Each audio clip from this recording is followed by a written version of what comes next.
Hi, and welcome to Beautiful Thrift Homemaking. I'm Linda.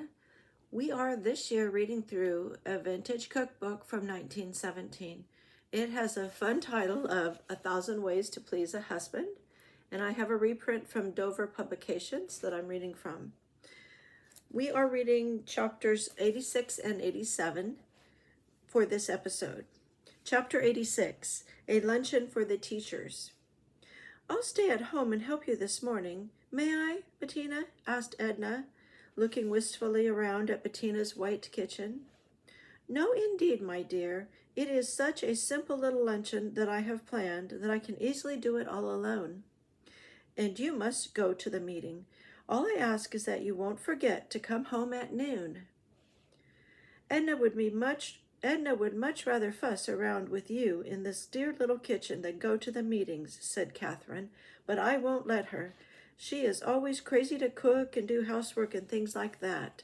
But she came to this convention with me, and I intend to have her get the benefit of it. Do you hear me, you bad girl? It's almost time for us to be there. Go and get your things. This is the way I'm managed all the time, complained Edna to Bettina. Do you wonder that I look thin and pale? Poor Edna, said Bettina, smiling at her round figure and rosy cheeks. Now, do run along with Catherine, but don't forget we'll have 3 other guests at noon. So wear your prettiest smile. And I'll help you serve, Edna smiled back. That day for luncheon, Bettina had creamed oysters on toast, pear salad, brown bread sandwiches, pecan ice cream, sponge cake, mince, and coffee. And in this chapter, we have the recipes for the creamed oysters on toast, the pear salad, the pecan ice cream, sponge cake. Okay, so we'll go over those after we read the next chapter, which is chapter 87, Ruth Comes to Luncheon. Bettina, what makes the gas stove pop like that when I light it? I've often wondered. Why, Ruth, that's because you apply the match too soon. You ought to allow the gas to flow for about 4 seconds. That fills all the little holes with gas and blows out the air. Then light it, and it won't pop or go out. The flame ought to burn blue. If it burns yellow, turn it off. If it burns yellow, turn it off and adjust it again. Well, I'm glad to know that. Sometimes it has been all right, and sometimes it hasn't, and I never realized that it was because I applied the match too soon. I'm glad I came today. I'm glad too, but not because of instructing you. I'm not competent to do that in very many things, goodness knows. When I called up and asked you to lunch, it was because I had such a longing to see what lovely things you'd be making today. You will have the daintiest, prettiest trousseau, Ruth. I love to embroider, so I'm getting great fun out of it. I tell Fred it's a treat to make pretty things and keep them all. They were usually for gifts before. Oh, lobster salad. No, creamed lobster on toast. There, Mr. Lobster, you're out of your can. I always hurry him out in double quick time onto a plate and into an earthenware dish because I'm so afraid something might interrupt me and I'd be careless enough to leave him in the opened can. Though I know I never could be so careless. Then I never leave a metal fork standing in lobster or canned fish. It's a bad thing. I knew about the can, but not about the fork, though I don't believe I ever do leave a fork or a spoon in anything like that. Would you prefer tea, coffee, or chocolate with these cookies for dessert? Coffee, I believe, Bettina. Aren't they cunning cookies? What are they? Peanut cookies. I think they are good, and they are so simple to make. They are nice with afternoon tea. Mother often serves them. There, lunch is all ready, but the coffee, and we'll have that last. Luncheon consisted of creamed lobster on toast, head lettuce, French dressing with green peppers, bread and butter, peanut cookies, and coffee. And we have Bettina's recipes for the creamed lobster on toast, the head lettuce with the French dressing with green peppers, and, of course, the peanut cookies. So join me in a split second and we will discuss these two chapters. Okay, so chapter 86, a luncheon for the teachers. Bettina is serving 5 friends a lunch at noon. She's going to have creamed oysters on toast. So for 6 portions, she uses 6 pieces of toast cut circular, 3 tablespoons of butter, 4 tablespoons of flour, 1/4 teaspoon paprika, 1 teaspoon salt, 1 1/2 cup milk, 2 cups of oysters. She says pick over the oysters and drain off the liquor. Melt the butter, add the flour, salt, and paprika and mix thoroughly. Gradually add the milk. Cook until thick and creamy, about 3 minutes. All right, so you see she's making a white sauce, and then she's going to add the oysters. Serve very hot on toast. Garnish with parsley. Now it's funny because in the next chapter she's having another thing very similar, isn't she? When she has Ruth over, she's having the creamed lobster on toast. So this was the creamed oysters on toast. So we'll see if that's much different. Let's look at that. The creamed lobster on toast is just 2 portions instead of 6. It requires 2/3 a cup of lobster, 2 tablespoons of butter, a few grains of cayenne pepper, 1/3 teaspoon of salt, 2 tablespoons of flour, 1 cup milk, 1/2 teaspoon of lemon juice, 1 egg yolk, and 3 slices of toast. Melt the butter, add the salt, cayenne, and flour. Gradually add the milk, cook until thick, stirring constantly unless in double boiler. Add the egg yolk. Add the lobster separated with a fork and add the lemon juice. Serve very hot on toast, garnished with parsley.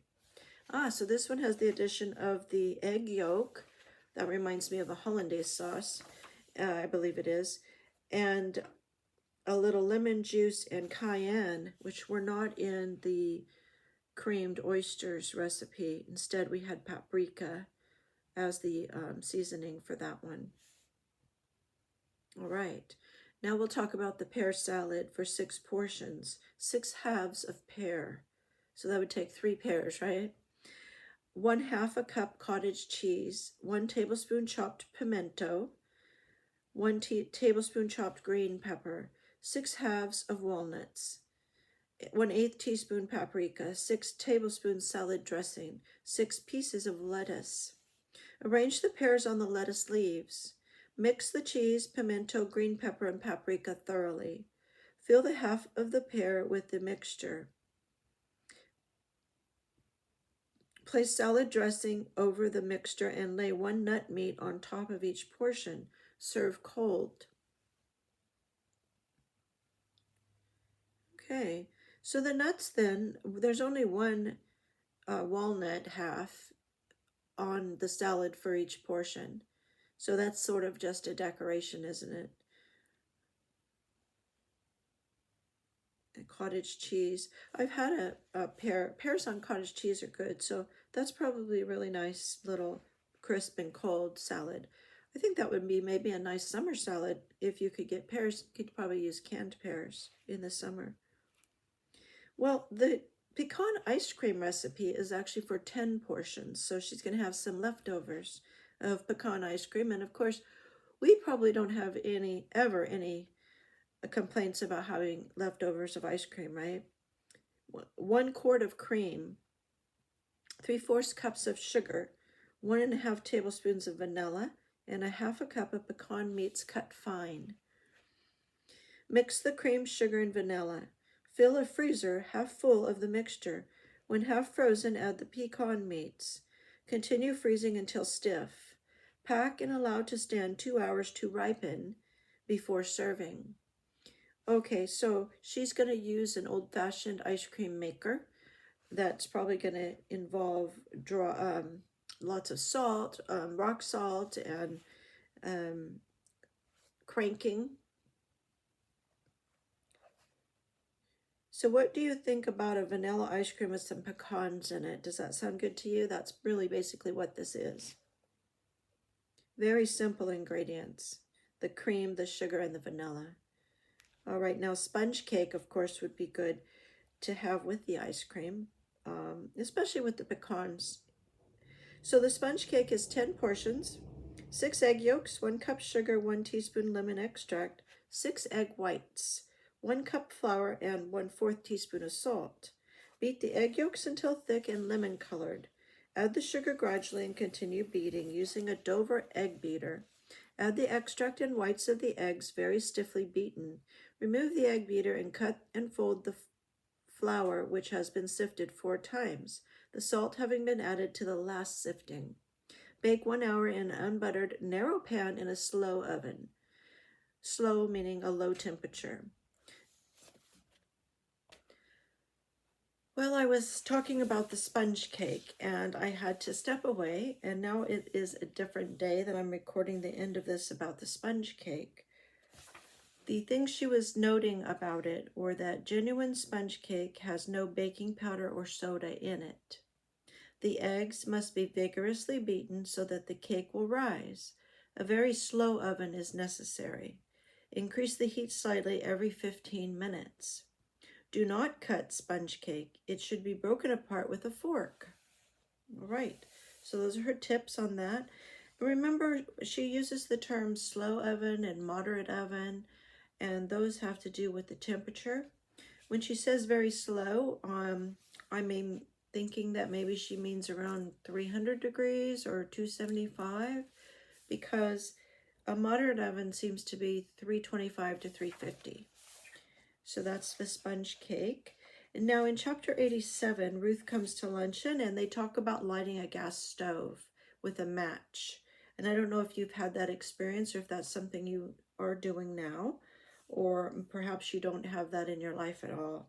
But she had some good tip there about waiting 4 seconds for the air to clear out of the lines and the gas to be pure before lighting with a match.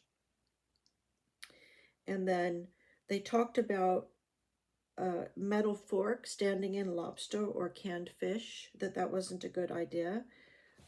If you know anything about that, you can write down in the comments. Now the recipes were for the creamed lobster on toast, and we talked about that already. And then there was head lettuce with French dressing with green peppers.